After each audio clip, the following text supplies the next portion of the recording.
I'd like to thank everybody for taking time out of their day to join us for this important discussion on trade credit insurance. So I'll give you a little bit of background on our office and really why we brought this discussion together today. So our office is in charge of the export financing function of the Small Business Administration. We're focused on helping SMEs open international markets and do so through a variety of trade finance loan programs, specifically our flagship export working capital program.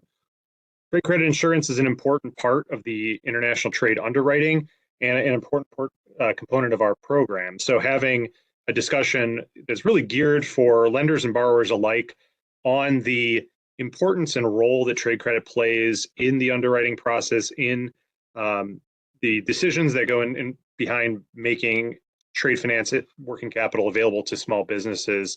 I think it will help provide some insight to those on the line. I'd like to also thank ITFA, the International Trade and Forfeiting Association, for helping organize this discussion. The SBA signed a strategic alliance with ITFA last June with this very topic in mind. We wanted to bring the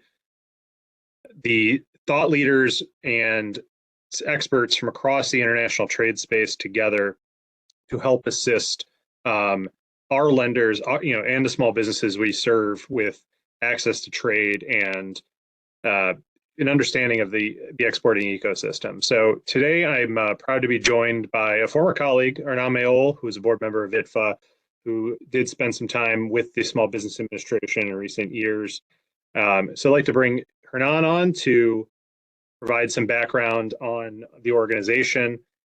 We do have a Q&A function built in, and we are available to take some questions. At the end of the event, I will be reading out some questions and dialoguing with the speakers on that. So if you have questions, feel free to chat those in through the Q&A, and we will be sure to incorporate those into the Q&A. So Hernan, I'll give you the floor. Excellent. Thank you, Dan. And it's a great pleasure to be here. I'm Hernan Mayol, and I am the general manager for Banreservas representative offices in the United States. I am a former chair of the Americas for ITFA and a current board member.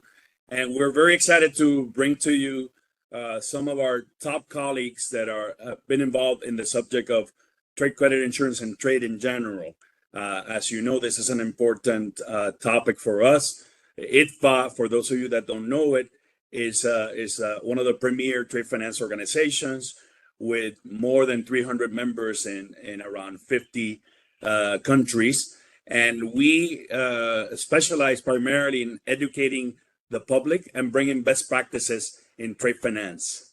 With that in mind, we decided to join forces with the SBA to talk a little bit about some of the things that we're doing to move the needle to improve trade credit insurance in general as a solution for exporters and for banks to be able to mitigate their credit risk.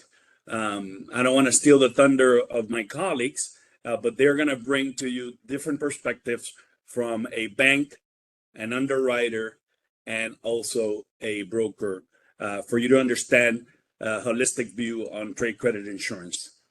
I don't want to, before I pass it on to my colleague Harpreet Mann, I just want to mention that we will be having our Americas Annual Conference in Chicago, May 15th, and later on our annual meeting in Cyprus in September. So if you have any questions about that, just visit itfa.org. With that in mind, I would like to pass it on to Harpreet Mann, who has been the co-chair for the Insurance Committee for the Americas and now the co-chair for the Americas, and she'll introduce the rest of the colleagues. Thank you, everyone. Thank you, Hernan. Thank you, Dan. It's such a pleasure to be here today, and I want to thank all the attendees for your time. It's great that ITFA is collaborating with the SBA, and this is a great opportunity to share some of the subject matter expertise we have within the ITFA organization. So, as mentioned earlier, while we're engaged in trade finance, trade association, there's a lot of insurers and brokers that have become part of this association. And so what we've done today is bring together, myself, I'm more of an underwriter. I run what they call a managing general agency that's focused on trade credit and political risks at Aminta Group. And I'm joined by Sanjeev and Ganju from Citibank and Scott Etienne from Willis. And I think Scott and Sanjeev, would you please introduce yourselves? Sure. Thanks, Harpreet. So it's really a pleasure to be here. And in fact, first of all, I want to thank ITFA and SBA for inviting me for this session. So really appreciate that. And just a quick background of who am I, myself, Sanjeev Ganju. I run the trade receivable finance business for Citi globally, based out of New York. And I also run the global trade products for commercial banking clients. Been in the banking industry for almost 28 years now, across multiple regions, initially in Asia, then in Europe, Middle East and Africa, then in Latin America, and now in North America. So with this, I'll hand it over to Scott. Sanjeev, I think your video went out. So Thank you, Sanjeev. And again, I thank you to SBA and ITFA for having me here today, and thank you, all of you, for attending. My name is Scott Etienne. I work for WTW. I've been here about 14 years as a broker. Prior to that, I spent my first 25 years at Atradius Trade Credit. So I've been in the trade credit insurance arena for my entire career and absolutely love it.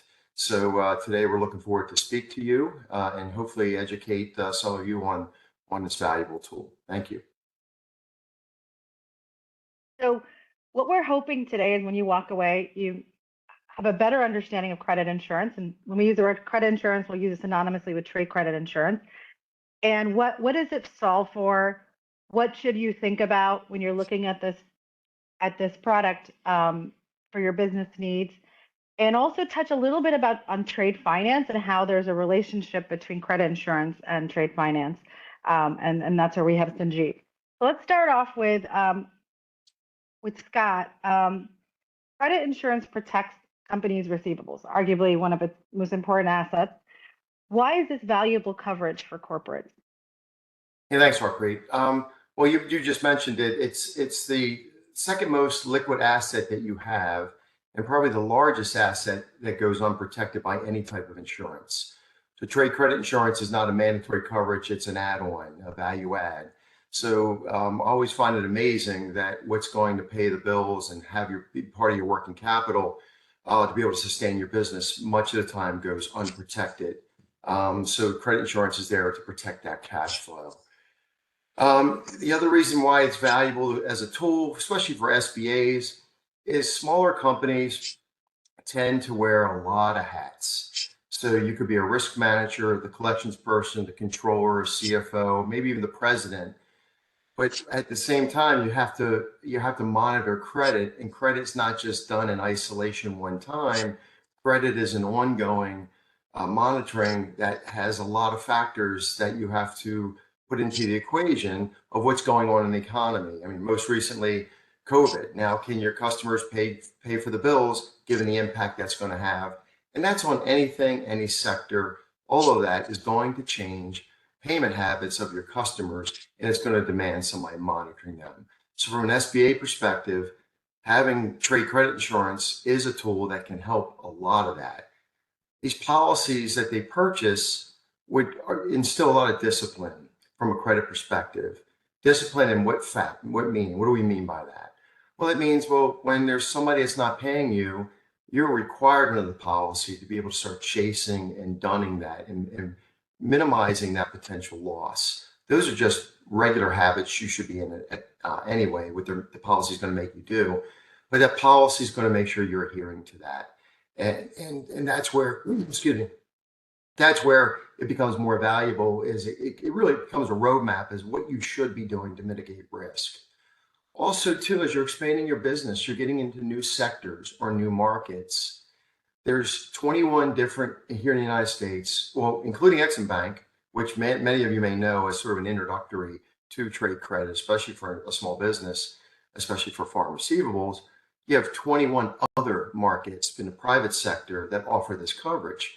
And they can go anywhere from the top three that can do everything for you, underwrite those credits and monitor those, to one where it's more of a hands-off approach. But either way, if you're approaching some new markets or new sectors, you're going to be going into something maybe that you don't know much about.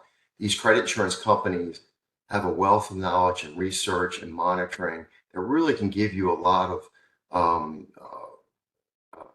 education, if you will, if you're going into Mexico or Brazil or Honduras or wherever you may be trading. Even if it's in the United States, could be a different sector that you're trading into. You may not know the nuances. They do. This is what they do all day, every day. So basically, what information do you have on your customers? Where do you obtain that information?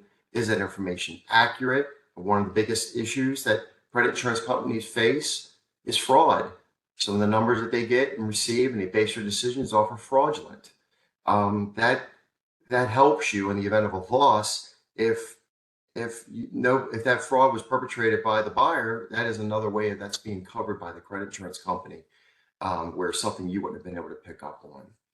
The other thing to look at, why is credit insurance valuable? What are the margins? What are your margins? Can you afford a loss?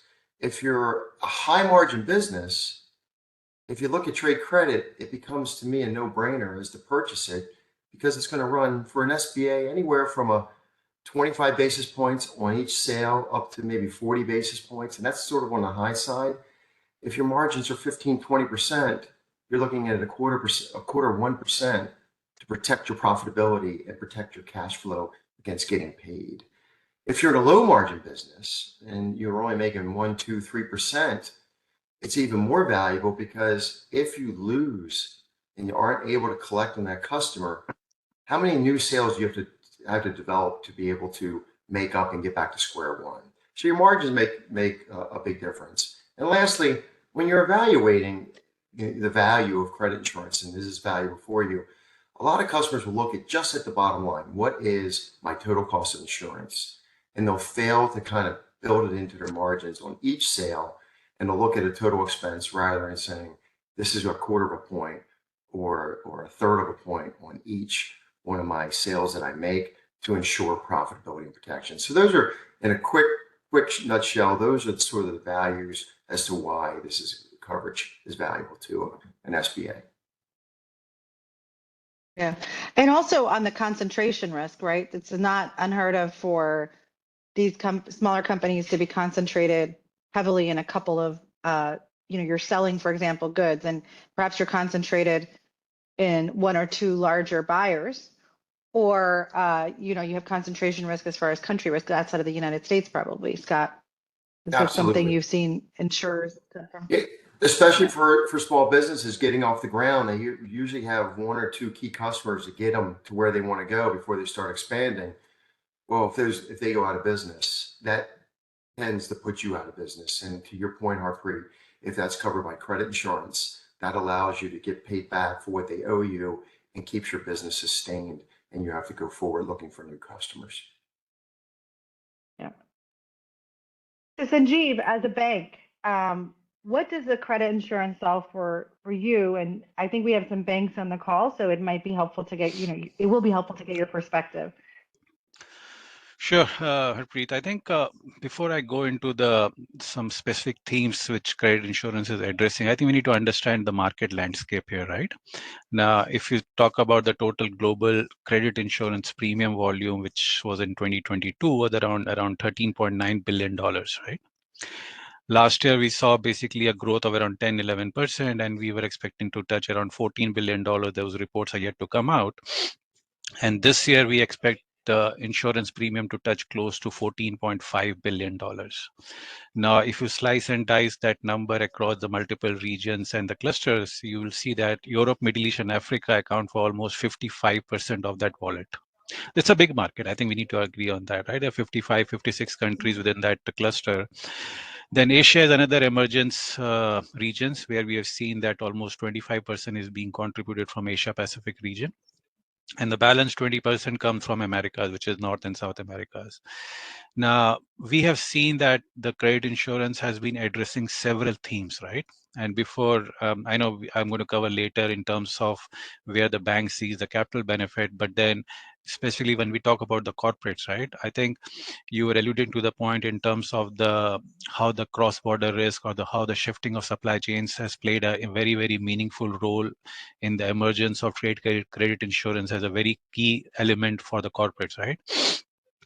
Now, with the shifting of supply chain, we have basically seen there's always been incremental cross-border risk associated. And with one side, the corporates are looking to increase their wallet share by gaining new customers, new geographies.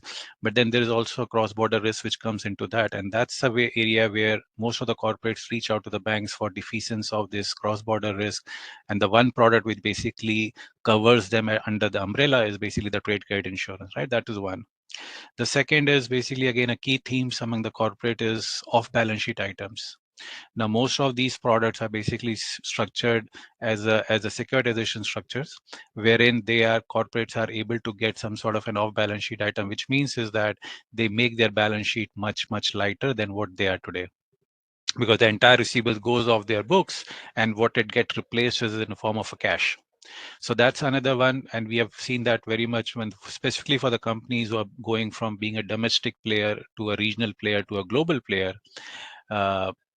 The one product which basically covers them under the entire umbrella of these obligors is the trade credit insurance. And this is one area which gets covered both under whether it's on the US GAAP or whether it's an IFRS, right? Under both the solutions, basically companies are able to get it off balance sheet item. Then the third is basically the liquidity piece. Now, we have seen that inflation, high interest rates are the key demand drivers for the global trade volumes. It will definitely play an impact on the utilization of these structures or the programs. But when we talk of SMEs or MMEs globally, right? Now, this has become a very relevant because for SMEs and MMEs, I think liquidity is paramount importance. And hence they are basically looking forward to these solutions to shore up their basically the cash balances in their balance sheet, right?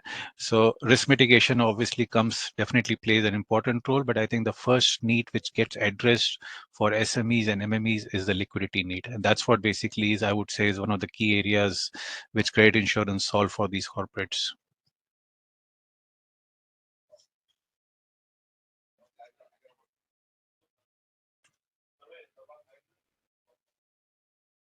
Harpreet, we are not able to hear you. Can't hear. Yeah. Yeah, I muted myself, sorry. You touched on capital relief and the use of the credit insurance for capital relief by some banks. Those are able to do that. Can you explain what you mean by that? Because again, I think we have some banks on the call and I think it'd be helpful for them. Sure. I think based on the recent, I think it's also in the public domain. If you see that based on the recent market study, 80 to 90% of the global trade volumes basically rely on some sort of a credit protection, whether it's in form of an LCs, credit insurance, factoring. And for banks, the TCI, the trade credit insurance, has indeed become a very critical credit enhancement tool, because you see that CDS is not available across all the obligors globally. Now, in the past, we used to basically always talk about CDS as a key credit enhancement, right? But that is not available across all the obligors. Now, when we talk of the capital relief, I think I would bifurcate this into two scenarios, right? What is the process within the European bank world and what is the process within the US banking industry? Now, when we talk of European banks, they are able to get some sort of a risk substitution done on trade credit insurance. That is for their internal credit risk rating, right? And that also helps from the capital treatment for the European banks, because what they do is basically they substitute the risk of an obligor with the risk of an underlying insurer who has issued this policy. And typically we have seen most of the insurers who are writing the trade credit insurance, they seem to be very high investment grade insurers, right? So basically by substituting the risk of an underlying obligor, which can go down as a sub non-investment grade category to basically an investment grade insurer, banks are able to get a preferential RWA treatment as well on these products, and then end up having a better returns and the quality of the portfolio. So that's on the European bank side, right? Now, when you come to the US-based banks, now, we know that under the current regulations, credit insurance is not a Basel eligible product today. Now, US banks are not able to get that capital relief what European banks are able to get. So obviously, there's not a level playing field between the US banking industry and the European banking industry. But then again, just to update or bring that update to the audience here, right? There's a lot of work happening in terms of the advocacy work which the U.S. financial industry is working with the U.S. agencies. And I know Harpreet and Scott are part of that insurance committee of ITFA, who is leading that initiative as well, wherein we have published a white paper and we have presented to the US agencies to basically make this product as a Basel eligible under the Basel III endgame. So which once it gets approved will really open the floodgates and it will be a real game changer for the US financial industry. And based on the white paper which we published and presented to the US agencies, we think that there should be about incremental amount of $250 billion of capital flowing back to the US corporates over the next 3 years, in case these amendments to the Basel III endgame on making credit insurance Basel eligible goes through. Now, this is a big, big number. So what is happening, and that's the comfort we have provided to the US agencies, is that moment US banks are able to leverage this product for a capital relief and RW relief, it goes back to the US economy in terms of increased capital and lending, which can happen to the SMEs and MMEs here. Yep. And one of the things I think you highlighted right now, Sanjeev, is the importance of having U.S. banks and the importance of the advocacy work we're doing, because it is going to benefit corporates at the end of the day in the economy by allowing more lending. Yes, right? absolutely. Yeah. And Scott, so Sanjeev touched on the work that we've been doing, all three of us actually, around the advocacy work on the issue of getting U.S. banks capital relief for use of credit insurance policies like we do for the European banks. Why is it so important? In addition to what I just said, but why is it, what's the importance of it for insurers, insurance brokers, and banks? No, thanks. And Sanjeev just touched on it with the 250 billion number that we're expecting over a 3-year. Think about what that means. So currently, under the current rules that are out in the NPR from the Federal Reserve, is the cost of capital is on the rise with U.S. banks. The banks are also have less and less tools to use. Sanjeev hit on that as well with the CDS market. It's not for private buyers. We just don't have the tools, as many tools at their disposal to be able to be competitive in the U.S. market. So that means that the cost of goods for banks are rising, and that's going to create higher interest rates and lower advance amounts to all the businesses, big and small. So that puts the U.S. Economy at a disadvantage, especially in the banking side and getting working capital when we're compared to the foreign banks. So having trade credit as a risk distribution tool and being able to change these regulations in order to allow the banks to have a lower risk-weighted asset, that's going to translate into that $250 billion worth of overall savings and injection back in the U.S. economy, compared to right now that is sitting on the sidelines and not being put to use. So that's, to me, the real big advantage of us getting and advocating for some positive change in the current regulation queue to allow insurance to be used. And it's not just in the trade space, it's in the mortgages. It really affects a lot of our U.S. economy if we're able to get insurance being used as a risk distribution tool. And what then becomes is credit insurance being able to be used that way. The risk that you have becomes a byproduct, if you will, the risk aspect, because you're getting a capital aspect, a relief there that's going to flow down to the consumer, but you're also then getting your loss paid for by the insurance company. So it's a really nice product when you tie it all together, and we're able to be on a level playing field with the foreign banks. Yeah. I just got, from the ITFA's perspective, I know you've been working on other projects. It's been more about advocacy for an interpretive approach to allowing meaningful capital relief for credit insurance, right? It's been a little different than some of what the others are doing in that sense. Yes. So meaning for what we're doing here in the U.S. compared to the regulatory achievements from ITFA? Yeah, that asking for the same treatment or comparable treatment to Europe, but we're taking more of an interpretive approach because we think the agencies have the authority to interpret. And that's correct. So we're not, the idea of what we're asking for, and if you think about what's on the Fed's plate right now, we're asking for a very small change, not a lot of work. What we're offering and what we're able to do with all the firms that helped us draft that white paper and position this for the advocacy work, as you say, Harpreet, it's not a lot for them to do to be able to trigger credit insurance as a tool to be able to lower the RWA for these institutions, which again translates to the end consumer. So you're right. What we're asking for is not a wholesale massive change at all. Yeah. Good point. Yep. So thank you for that. So, we've talked a lot right now about what credit insurance is. We talked a little about the bank's use of it and some of the stuff that we've been working at, around capital relief within ITFA. That's a lot of information, but I think one of the things we want to share with you is what if you're looking at credit insurance as a first-time purchaser, or maybe you are currently purchasing, what is some of the advice, Scott, for a corporate looking to purchase the cover? What are some of the considerations? And then I'm going to add on a little bit to what you say. Yeah, no, absolutely. So first thing I'd want to find out is, why are you purchasing the insurance? Again, it's a value add. It's not mandatory. So you're looking at it for risk mitigation, Harpreet, to your point earlier, concentration risk. Or are you looking at it because your bank is demanding that you buy a policy and name them as a loss payee in order for you to get your financing, especially for foreign receivables? So first off, why are you buying it? Because you got to have a reason that you're doing it. And that also helps focus of how you're going to buy it. Second thing is, use a broker to help you find the right insurance company to meet your needs and get the best value. It might not be the cheapest price, but you really got to get the overall value, and a broker can help you.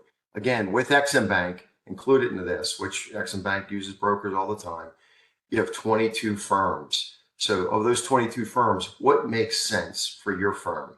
And a broker, there's a dial of almost any broker. I know them all out there from my years and experience. They're all very good. There's not a bad one amongst the bunch. So pick up the phone, talk to a broker, and find out and let them know what the reasons are. You're going to have a lot of specialist brokers for this product, and they're mostly geared. If you look at all the brokers out there, you take the big ones out of the equation: Marsh, Aon, Willis, Gallagher, Lockton. You have a lot of brokers then geared towards SME and middle market customers. And they're fantastic. A lot of these brokers grew up in trade credit. They grew up with working with one of the largest global firms there, either Atradius, Euler, or Coface. And so they're now going out on their own, and they're becoming a broker to help other customers. So a lot of them are going to know what it is that you're looking for and how to be able to help you. Some brokers, when you're looking at those, they're kind of geared towards sectors. You may have ones that are really good in the food sector, seafood. You might have ones that are excellent in the steel sector. So again, when you're shopping for a broker, start asking questions. How much do you know about my sector? Because there's nuances in the energy sector, nuances in the food sector. There's all these different nuances. You want to make sure your broker understands about that. The top three insurers, I just mentioned them: Allianz Trade, Atradius, and Coface. They all have direct sales teams that are out there, and you certainly can approach them, and you can go direct to those carriers. We're not telling you that that's a bad way to go, but just remember, when you're doing that, one thing that we know is, when you go direct and you're not using somebody to shop the market, are you getting the best possible program that you can get from a value perspective? And is that the right carrier for you? These carriers are all fantastic, are all well schooled. They'll be able to handle this, but there are certain carriers we know as brokers are geared towards certain sectors a little bit better than some others. So that would help you. And also too is, typically on a direct approach, your price is going to be a little bit higher because the element of competition is not there. And if you don't know the market, it's hard for you on an individual basis to get a lot of quotes on a direct basis. So lastly, sort of, to look at one of the recommendations, I said this earlier, please look at the cost as a percentage against your overall margin on an each sales basis. I'm going to say, for me, if I opened up my own business, I would walk out with credit insurance business I'd have that instantly as my partner. I'd have that insurance company next to me because I'd look at it and say, this is what it's going to cost me on my margin to make sure that I'm collecting. These policies typically pay at 90% indemnity. They may not have a deductible, so you get 90 cents on the dollar. So think about it. If your margins were 15%, you had credit insurance, you're locking in 5% profit no matter what happens to that customer. So those are the types of things that you start looking at rather than focusing on one bottom line expense that you have to pay. In totality, you have to look at it from that perspective. So I don't like when people stop what they're doing because they hear a price tag and they think it's too much and they don't use the margin equation into that. So those are some just quick ideas, Harpreet, on what I would see is how they should start looking at the purchase. Yeah.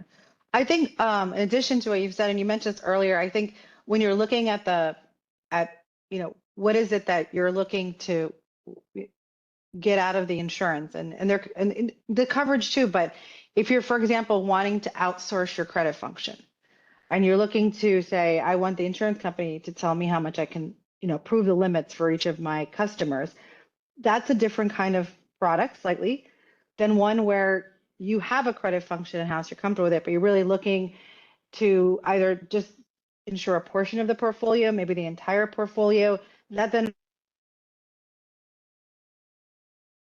open more carrier. That I think is important is to understand how the product works. What is it covering? It covers credit risk, yes, but it covers non-payment and insolvency generally. On the pure trade credit, on the bank, it's generally non-payment, can also say insolvency, but works the same. How is a loss calculated? You do keep some portion of the risk, and that's to ensure the insured, is acting as if uninsured at all times.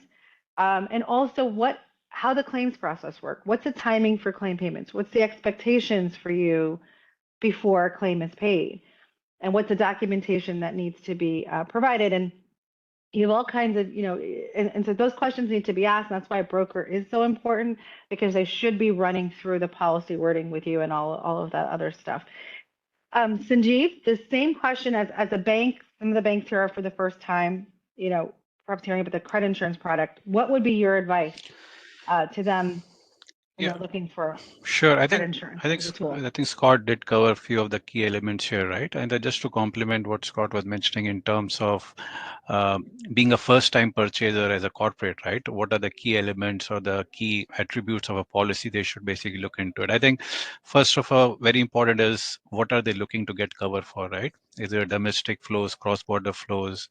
Then the second question is, do they need this cover basically for risk mitigation off balance sheet or to generate a liquidity, right? Because, and the reason I'm saying so is because as the economic environment keeps changing, right, keeps evolving, there are a lot of different type of risks which gets covered. And we need to be careful in terms of what are the risk coverage we are looking from an insurer to provide, because typically the premiums get impacted by the number of risk which gets covered under the insurance policy, right? The second attribute is the policy limit of liability. Now, we need to understand in terms of basically the corporates, when they're talking of receivables, what is the annual throughput of those receivables, and whether the policy limit of liability covers the entire annual flows or is it a one-time flow only, right? Hence, the tenure of the policy is also very important because it has to be a risk attaching policy. What does that mean is basically is that till the date of expiry of the policy, corporate should be able to discount those receivables, and that will remain good for the tenure of the receivables which has been approved under the policy. That's very important, right? And the second is on the indemnity side, what Harpreet, you were alluding towards, right? And a reason for that is because when you talk of US GAAP and IFRS regulations, typically companies sell their receivables on a true sale basis.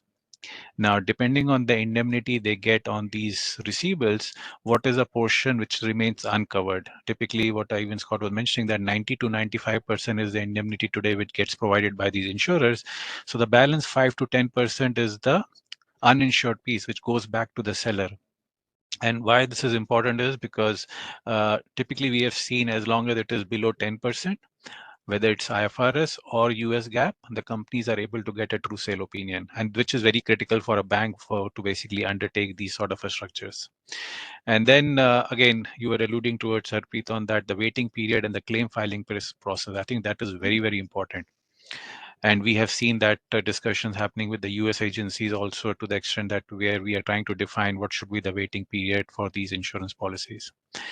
Then then the other aspect which we should look into is basically the country exposure, and specifically for the cross-border portfolio, which was earlier mentioning in the call today. As the companies are becoming from domestic to regional to global, there's a lot of cross-border element portfolio which comes into the overall structure, right? So it's very important to understand the country concentration which policy might define. Because in the current environment of geopolitical developments happening globally, I think it's critical for corporates to be comfortable with the concentration the policies are defining, right? The other thing is, I can go on, but I think the other key important is the cancelable and non-cancelable policies. And why I say so is because I think the first time corporates, I think they should basically get comfortable with the non-cancelable policies, or at least that gives them a breather for the full 1 year basis. And the companies who have been using this insurance policies, I think there is no harm for them to test the cancelable version of the policies as well. At least, and then even for the cancel policies, at least I would recommend that they should put in a clause of having at least a 90-day notice period from the insurer, so that they can shop around for the other insurers in case they require to change it. And I agree to both of you, right, Scott and Harpreet, in terms of the companies, the approach they should take basically when they have to buy these insurance policies. I think the broker bank combination works very well. And the reason for that is simple. It's not a marketing exercise or marketing pitch we just want to give here, but then I think it brings a lot of value addition for the corporate, because the broker bank relationship, because it helps, because the banks have such a wider coverage with the insurers, right? Most of the banks deal with all the top rated insurers globally today. So they can leverage these insurance companies, which can help in overall premium or bringing down the overall cost of the policy, right? Secondly, for banks, they are better equipped to ensure that all policies, all possible risk basically gets covered in these insurance policies, and that becomes like an education process to these corporates to ensure that corporates are very comfortable in terms of the risk they are undertaking under this policy. Then also the banks, because since we deal with so many insurers, we are able to basically leverage our relationship to get a better limits on the underlying obligor, because sometimes it becomes challenging to basically start underwriting all individual obligors under the portfolio.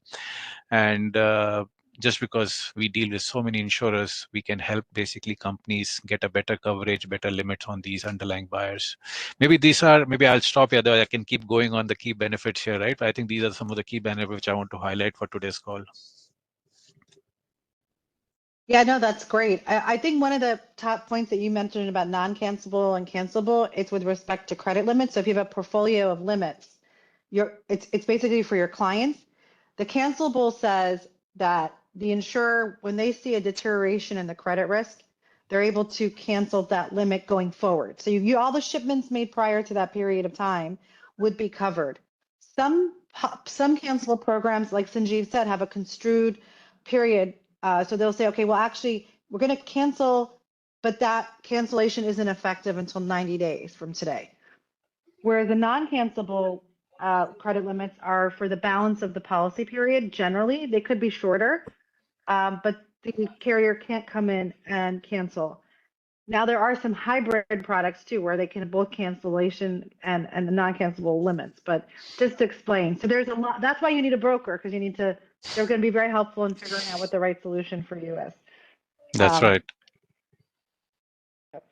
And Scott, just really quick, because I do want to get to trade finance question to Sanjeev. From a claims perspective, does this product work? If so, what does the claims process look like? Great, yeah, and just to remove any fear from the market here, in my 30 years, I've never had a claim denial on any of my customers for this product. And what that's due to is an informed customer.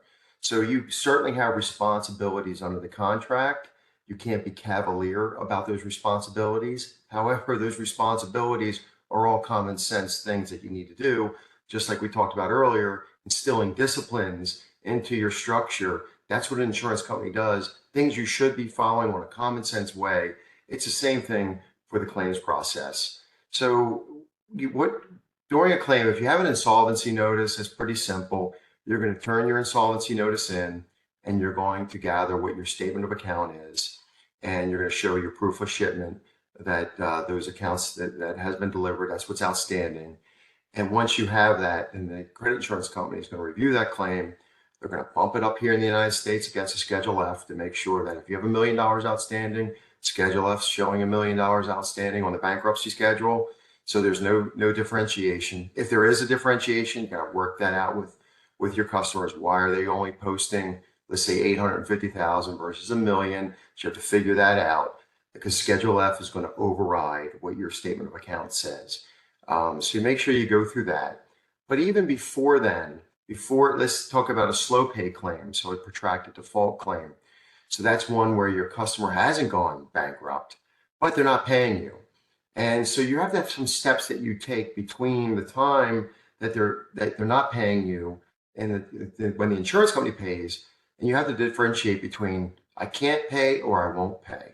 So that's where you then have to go through those dunning processes, and this is all outlined in the policy. You have to place it for collections at a certain period in time. Then after the collection process, you may have to litigate against that depending on what's happening. But where the credit insurance company steps in is once it typically triggers between 120 and 180 days past due, as long as you're following those steps, doing the loss minimization steps that you have to follow, the company's going to pay you a claim. And then what they do is they take over for that. So a couple other points. One thing about a repayment plan, if you're negotiating with a customer to pay you and you renegotiate a payment plan, you have to have that approved by the credit insurance company before you agree that plan. A lot of companies will do the right thing, and then if the plan falls apart and you never talked about that plan, you open up a problem under the policy for a claim payment. So you have to make sure and always think the credit insurance company is my partner. I am going to set up a repayment plan. My credit insurance company's got the bulk of the risk. They have to approve that. What's another reason why they have to approve it? Well, A, just to sense check it, but B, is it may not just be your company that has a past due with this company. The credit insurance company may have hundreds of customers or 10 or 50 or whatever it may be across the globe who may also be trading with that same customer and experience the same problems. And they're looking at all these different payment plans, and they might be able to give you advice that there are better payment plans out there. So that's why you have to get it approved. Another good reason why you have to get it approved. And lastly, once a claim is paid, you have to make an assignment of the debt to the insurance company, which you assign that debt, and you then allow the insurance company to try to perfect on that debt. But any recoveries that are made are shared on a pro rata basis, minus any collection expenses between the insurance company and the insurer. Therefore, if you have a 90-10 split, meaning you're getting 90 cents on the dollar, if they recover anything they recover, and let's say there was no collection expenses involved, they end up with pay you 10% of whatever they recover. So the same pro rata portion on the way out is the way back in. So that's how the claims process works in a nutshell.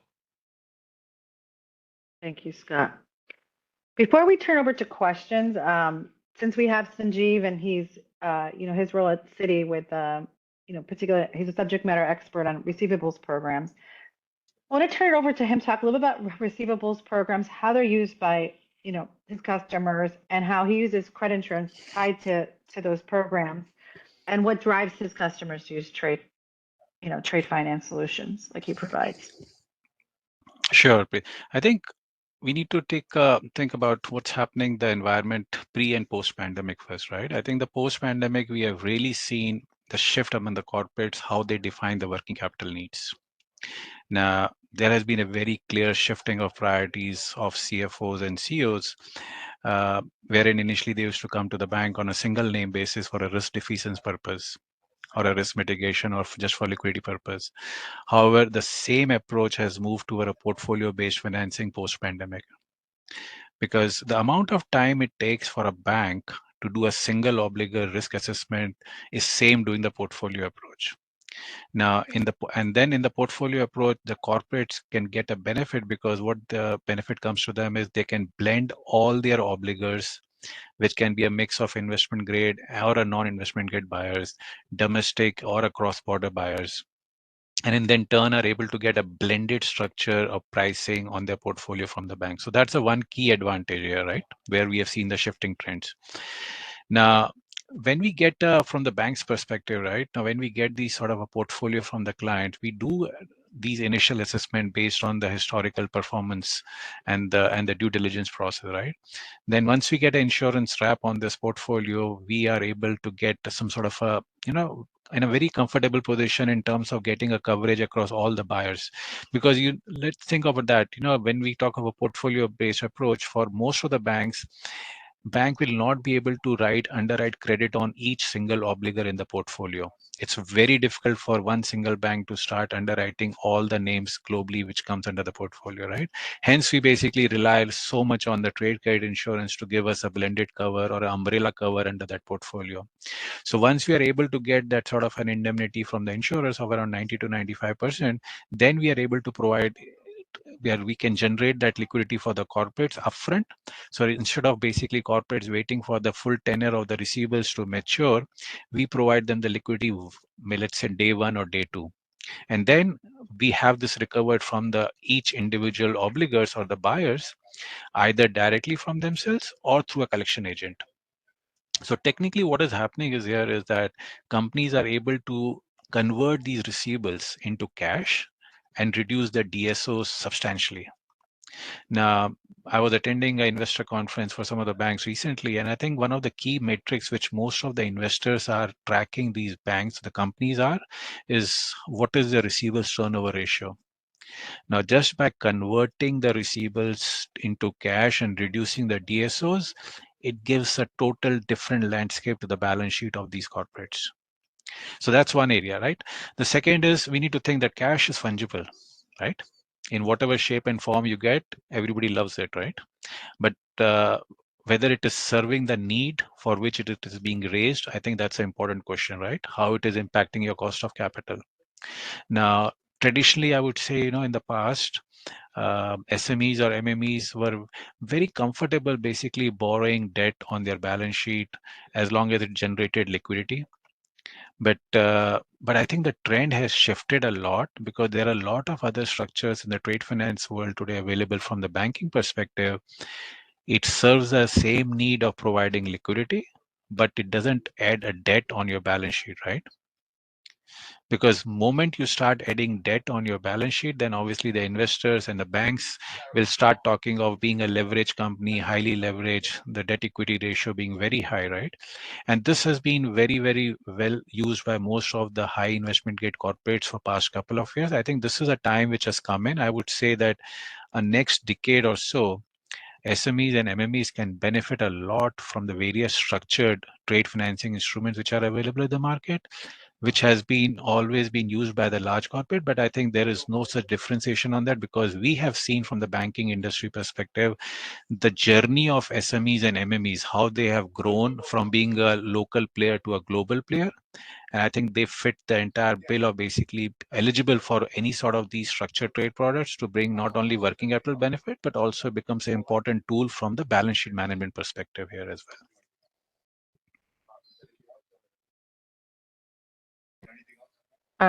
Thanks, Sanjeev.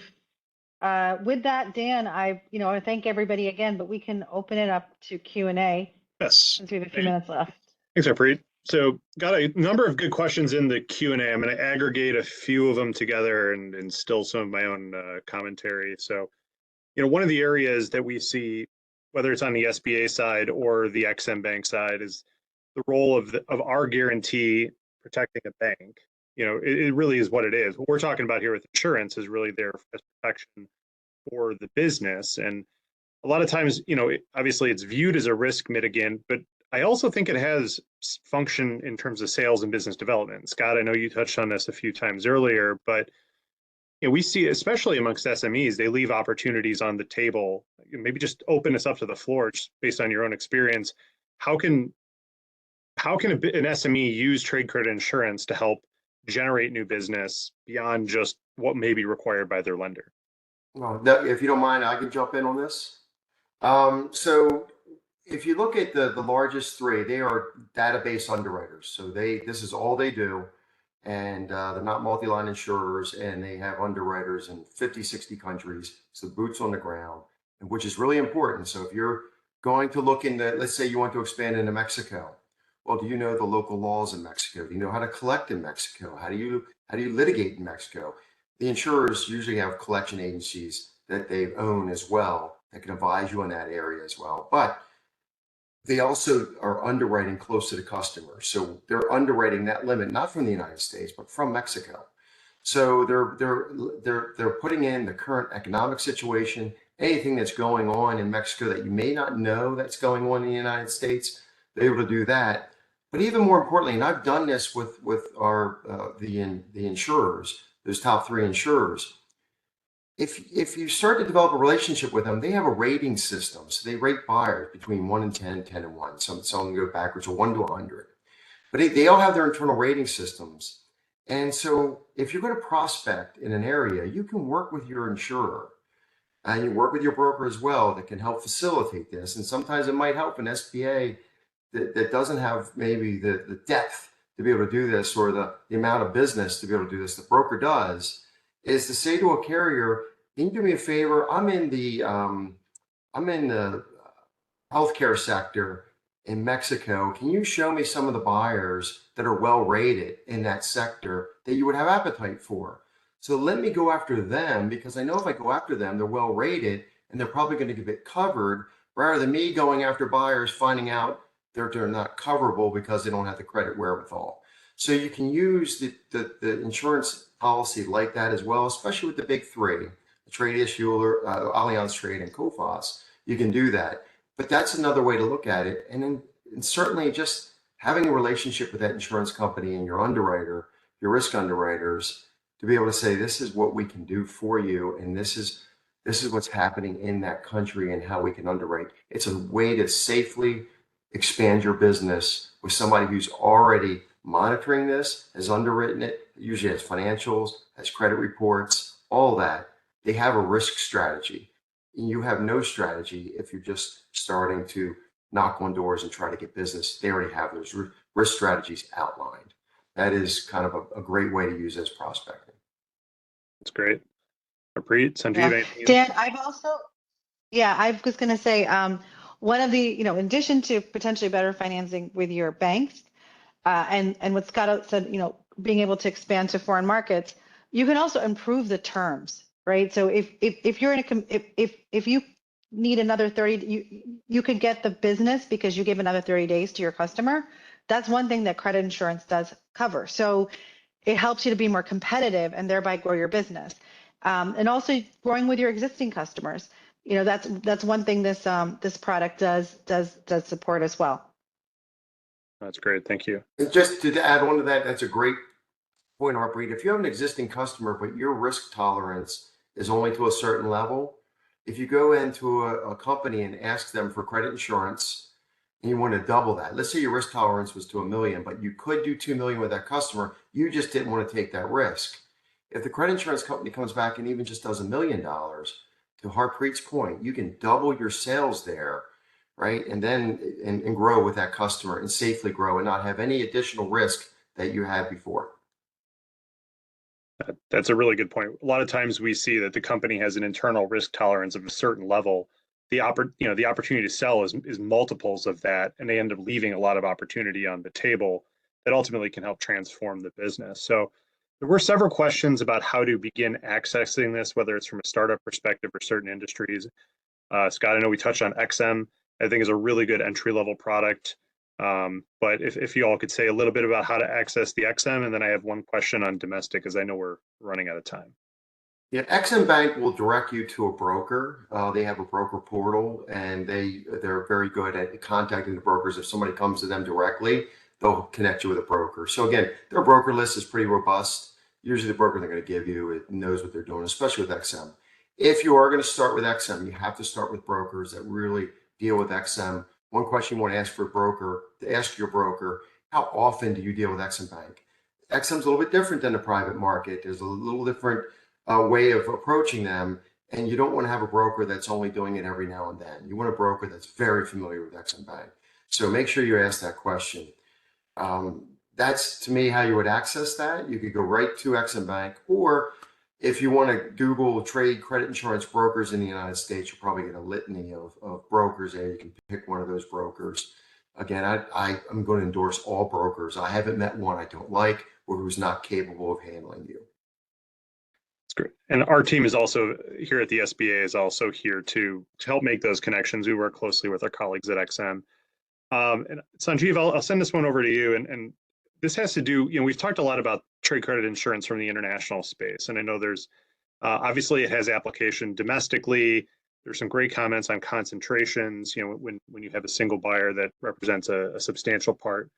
But Sanjeev, can you talk a little bit about how you can also deploy trade credit insurance domestically so it can help an SME, grow sales here at home? Sure. I think what I was mentioning earlier in my comments is I think traditionally companies have been very focused on the domestic market, right? Now, and we have seen the emergence of new economic corridors globally, right? Wherein basically the trade credit insurance has been restricted only on the local currency. Now, when we talk of the US market specifically, and to my earlier comment of in terms of the $250 billion capital flowing back to the US corporate, I think that is very relevant here, right? Because one, again, the points, whatever Scott mentioned or Harpreet mentioned, this is all relevant, whether it's a domestic market or a cross-border market, right?